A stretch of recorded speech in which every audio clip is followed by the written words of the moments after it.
ಪದ್ಯ ಇವತ್ತು ಹೊಸ ಹಾಡು. ಹೊಸದೊಂದು ಭಾವ, ಹೊಸದೊಂದು ಜೀವ, ಹೊಸದೊಂದು ಶಕ್ತಿ ತುಂಬಿಸುವ ಹಾಡು ಒಂದು ನಾವು ಹಾಡಬೇಕು ಅಂತ.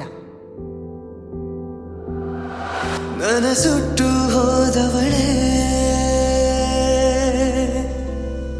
ಕೈ ಕೊಟ್ಟು ಹೋದವಳೇ, ಪರದೇಸಿಯಾದೆ ನಾನು ಇನ್ನು, ಕೈ ಜಾರಿ ಹೋದ ಮೀನು ನೀನು, ಕಣ್ಣೀರ ಕಡಲ